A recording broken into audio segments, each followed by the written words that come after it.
Are you traveling out of another country anytime soon? Anything international? Anything that's at least 6 hours and over?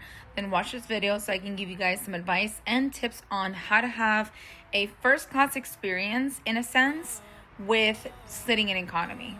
I think a lot of people get kind of like visioned with the whole first class, business class thing. And although that is obviously everybody's preferred seat, it's not always the most reasonable price. Obviously, it's like thousands of dollars, if anything, unless you get like business or points or something like that. And then you can sit in there for like either free or use your points in exchange for something else, whatever the case is. But a lot of the people, the majority of people fly economy, and it's very uncomfortable when you fly those seats because there's such smaller space for your leg room, especially if you're taller, and they try to cram in as many people as possible by forcing everybody to sit as close knit to each other as they can.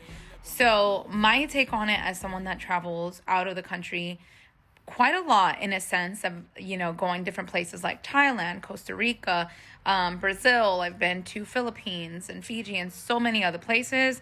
Take this advice. First and foremost, I always say and preface this that whether you're a male or female, you should definitely take a full body shower. And when I mean like wash your hair, dye your hair if you need to, shave everything, exfoliate, scrub, do your nails and toes, your feet scrubbed, everything just up to par so you're not itching and feeling uncomfortable and funky and weird on this airplane. One hack that I've always been doing that I've learned the hard way, and this is why I do it all the time, is on my carry-on or my personal item, I always bring extra underwear. I bring at least like 3 pairs of extra underwear, and I'll bring like 3 thongs, and then I'll bring 3 extra regular grandma panties. And I've learned my lesson with flying with a thong on. I've learned my lesson. I fly with the grandma panties. As long as they're seamless and they have a cotton gusset, or however you say that, like I'm okay with that because you do not feel the tightness of the band from the elastic. You just feel like seamless underwear that is just so comfortable. And I don't fly with leggings on anymore. If it's a short flight, then okay. But when I fly further, I use a baggy, like kind of like windbreaker pant, in a sense, like kind of like that material. I don't even use joggers, honestly, because it gets too hot. So let's go down the list because I obviously made one. So we have mouthwash. This is what I usually bring. Cough drops because your mouth gets dry. Gum, absolutely gum. You can do peppermints if you don't want cough drops. You got to do toothbrush, toothpaste, mouthwash, floss, because Lord knows how uncomfortable it is to have something in your teeth and not have anything to floss with, and no, a piece of paper is not going to cut it. You want to bring essential oils. Sometimes your nose gets stuffy up there. Sometimes there's like awkward smells, or you just want to bring like peppermint oil for like in helping you to breathe, or eucalyptus. You'll bring lavender to help you relax. I always bring melatonin. I feel like it helps to put you to sleep. If you have any issues going to sleep. Also, magnesium glycinate is going to be your best friend. Why? Because it keeps your muscles relaxed. So when you get off the plane and while you're on the plane, you don't feel so stiff and sore while being on there and when you get off.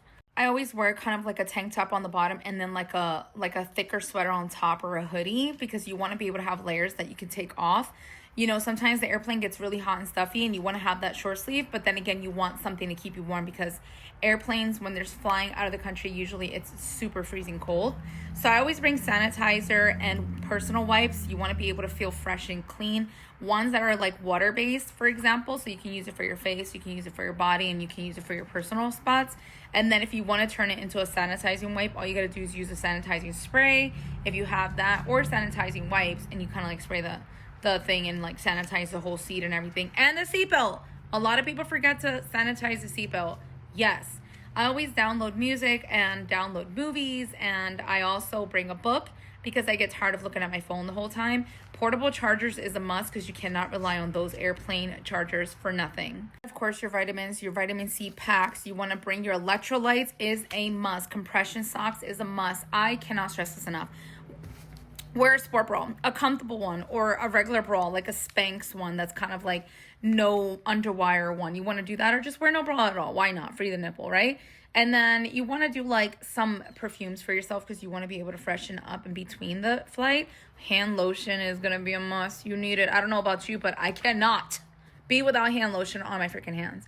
And hair ties, sling for your feet. Some airplanes or airlines want to act up and say you can have it because it disturbs the person in front of you.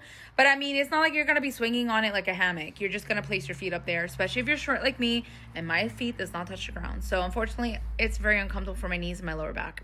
So I do bring it. Eye headrest, the one that straps your head skull to the back of the seat, is a must. And of course, a neck pillow that is extremely comfortable. In all, you just want to prepare yourself to have a first class experience without having to sit in first class. You can be and make yourself as comfortable as possible and make it bearable. Also, noise canceling headphones.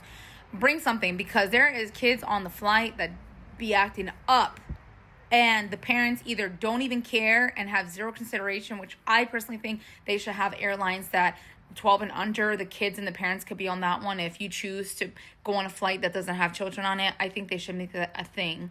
Remember, I said that first, because I feel like, why should we have to suffer in other people's expense? But anyways, I know that's going to be like an issue with you sensitive people, but it's okay. I don't care. That's my opinion. But anyway, I feel like you can definitely make the best of a very long flight, and always bring snacks. I cannot stress this enough. Do not rely on the airplane and on the airport stuff.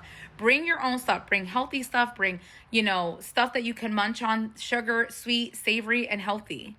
So if I was you, I would, trust me, from someone that travels a lot and that tried and true method of trying to make this the most positive, most fast experience as possible, because we're all stuck on an airplane for 15, 16, 19 hours or 12 hours, or whatever the case is, or even 7 hours is even, So if you want to make the best of your flight experience, so that when you land, you're in the best of mood, even when you come back, these are the things that I honestly think that would make such a big difference. And try it out and let me know if you have any other recommendations, or if there's anything that I should add to this list. You can comment down below, just let me know what you guys think. And if you have tried these things, please let me know. Comment down below what your experience was, and if you took any of this advice, please let me know what worked well for you. And safe travels. Bye.